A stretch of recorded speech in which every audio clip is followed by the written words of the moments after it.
Yeah,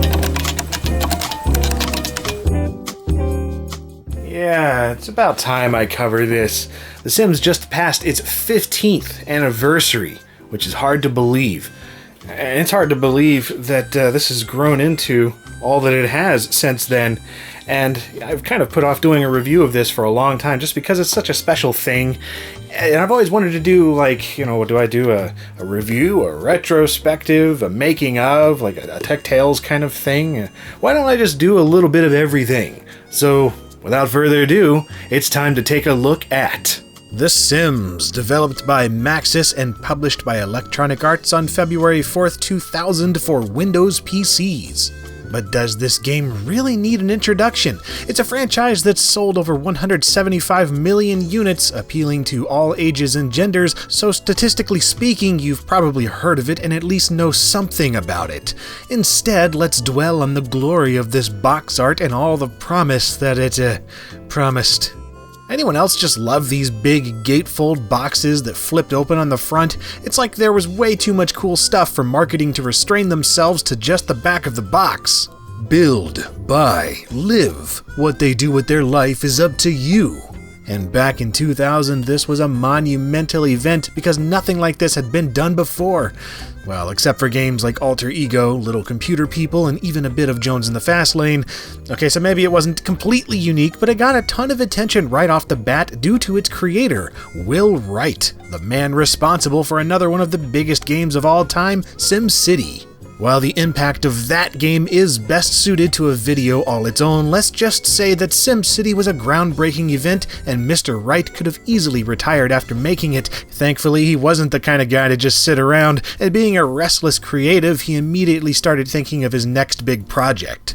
After Sim Earth and Sim Ant, he had 3 games in the works known as Projects X, Y, and Z.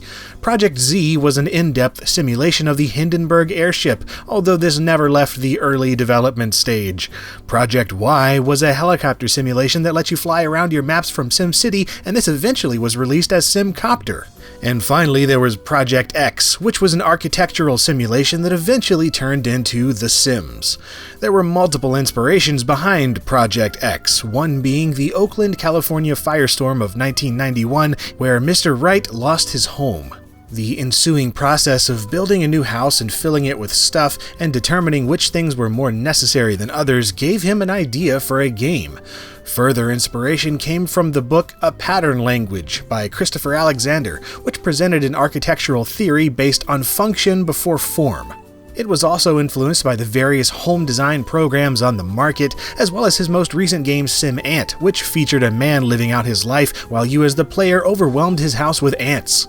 All this culminated in a prototype titled Home Tactics, the Experimental Domestic Simulator. It eventually became known internally as Dollhouse, from the inclusion of virtual people that would go around and judge the design of your home. Focus testing for the game started as early as 1993, but things weren't looking good. The focus group absolutely hated it, the marketing people at Maxis didn't get it, and the project was put on the back burner for years.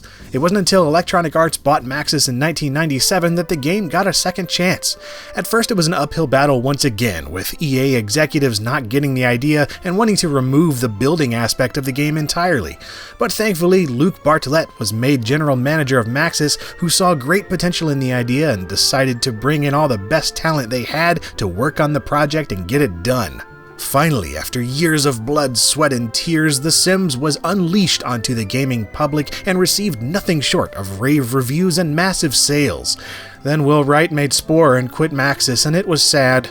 Anyway, inside the box you get the game itself on this delightful CD-ROM, as well as the manual for the game, with 90 pages of information featuring tips on how to play, and even an appendix of recommended reading material to better understand the social issues touched on in-game. The Sims starts off with an intro video using both pre-rendered and in-game footage. The in-game stuff particularly is fascinating, seeing as it uses early placeholder art for things like the indicator above your Sims' heads, which looks nothing like the plumb bob used in the final game. Then you're whisked away to the neighborhood screen, which by glancing at the roads wouldn't appear out of place in SimCity 3000. But instead of building a city, here you're building Sims.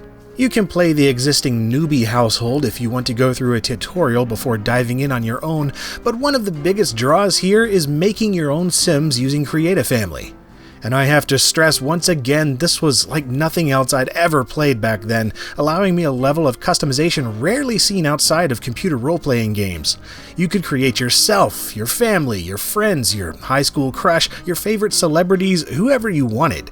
Granted, it's absurdly lacking in customization compared to any of the later games, but at the time this was more than enough to kick your suspension of disbelief into high gear. Once you're done giving your Sim some clothing, a personality, and even a detailed biography if you so desire, then it's off to plop them into the world. Sims are given 20,000 simoleons to start out with, simoleons being the unit of currency in The Sims, also used previously in Maxis games like SimCity 3000. Using this cash, you can either buy one of the pre-made houses or just purchase a vacant lot and build your own. Buying a house is all well and good, but putting together your own from the ground up was always wildly more appealing to me. Much like Mr. Wright, I too was intrigued by the various home design programs on the market back then. Even as a kid, I was always drawing room plans and designing buildings using Lego, erector sets, and anything I could get my hands on. My parents actually bought me my first home design program when I was about 8 years old, and I played the crap out of it. Well, I say played, but yeah, you get the idea. I have always loved thinking up, designing, and building things, and houses were something I was familiar with, since, I lived in one. So when The Sims came along and I was able to bring these ideas to life, and then also put virtual people in them to see how well it worked, this was nothing short of revolutionary to me.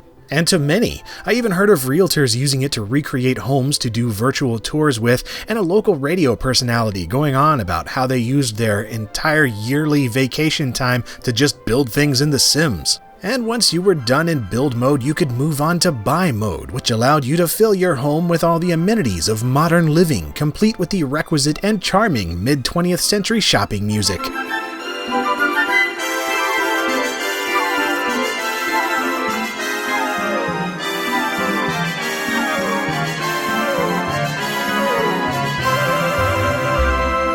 Amusingly, this music that evoked classic Americana, alongside the material rewards of the game and the neighborhood setting, led many to see The Sims as a commentary on American suburbia and modern consumerism.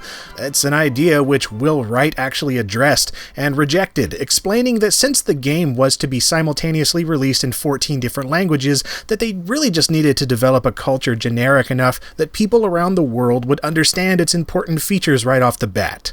As a result, they created what Wright called American television culture for the game, which resulted in it having a setting that mimicked what you would see in like a typical American sitcom, for instance.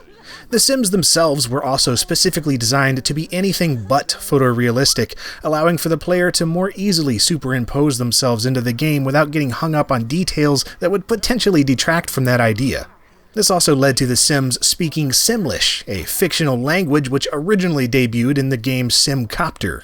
By experimenting with fractured Ukrainian, French, Latin, Finnish, Icelandic, English, Fijian, Cebuano, and Tagalog, the team at Maxis devised a language that would easily translate around the world by not having to be translated at all. You never really know what the Sims are saying, and this is by design, not only because it would be incredibly costly to translate into all the other languages, but also because it once again allowed the players to suspend disbelief by imagining what the Sims might be saying.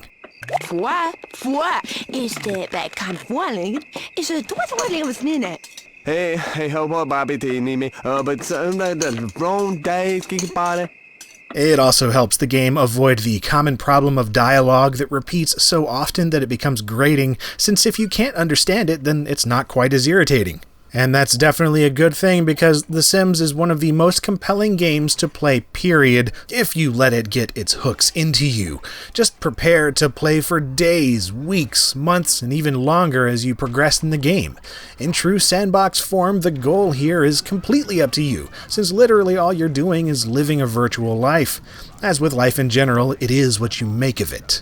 The first thing to do is make sure your Sims stay alive and happy, and you keep tabs on this by referencing the Needs panel. These motives will show that they get tired, get bored, uncomfortable, hungry, lonely, stinky, need to take a dump. And they need to have pleasant surroundings. All of these need to be met, or you'll have one seriously depressed sim in no time. Sims have their own free will, of course, so they'll do things like eat, sleep, and pee on the floor all by themselves, but any big decisions like buying a new TV set or removing the pool ladder from the pool while they're still swimming is completely up to you. Of course, killing them by drowning or starving them as they stand in a pool of their own urine, or setting them on fire is a rite of passage for any simmer to this day. Their life is literally in your hands, and that sense of godlike power is intoxicating. It's up to you to make Sims get a job and climb the career ladder, or find love and get married, or even just sit around eating pizza all day and hanging around the house until they die. And a life of sitting at home is a more viable option than you might think, seeing as the game doesn't actually allow you to leave your home lot. Sure, your Sims can go to work or school, but you don't follow them there, so you're effectively a prisoner of your own home. Not that I was complaining at the time, mind you. I was entertained for hundreds of hours, content to be living out my virtual lives and listening to that amazing soundtrack by Jerry Martin and company.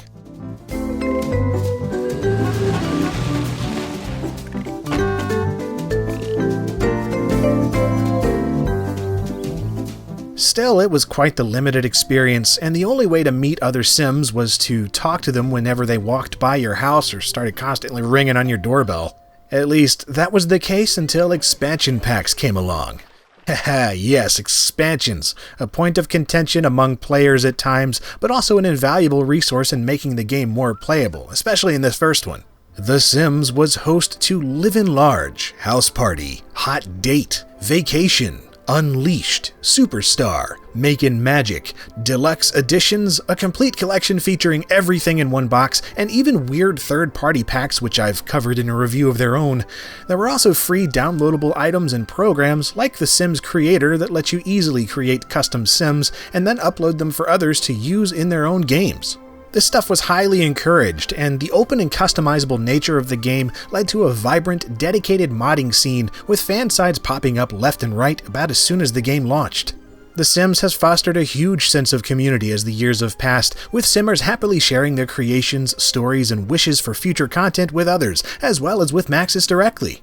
This has its ups and downs, of course, but overall it's been one of the most rewarding and entertaining experiences of my life. Heck, I owe a massive amount of my own success with my YouTubing career to the Sims series, so I am hugely grateful to anyone involved, from the people at Maxis for making the game itself to the people online that have shared my Sims content over the years.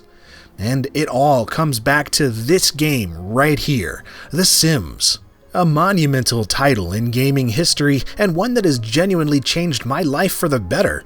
The game in its original form is admittedly difficult to go back to after a decade and a half of playing more complex versions, though. You just run out of things to do so quickly, and the scope is super limited, even with expansions. And their motives diminish so quickly that it makes it more of a chore than anything.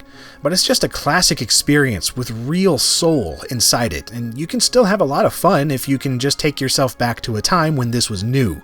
Plus, the mixture of pre-rendered isometric objects and backgrounds with the 3D Sims themselves resulted in an aesthetic that's actually somewhat timeless, and it's already aging better than some other games of the time.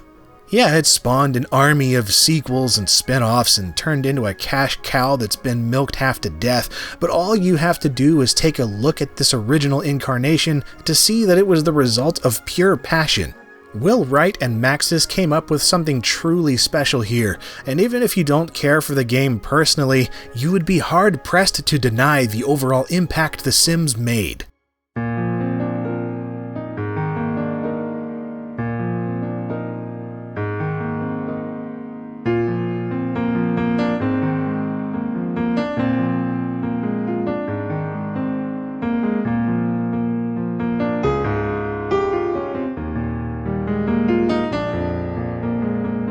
And if you enjoyed this nostalgic look back at The Sims, even though it featured copious amounts of Comic Sans just like the game itself, then you might want to check out some of my others. I've covered pretty much all of them in some way or another, including playthroughs of all the expansion packs for this game in particular, so check out my channel for those, or just subscribe to be notified whenever more of them are created.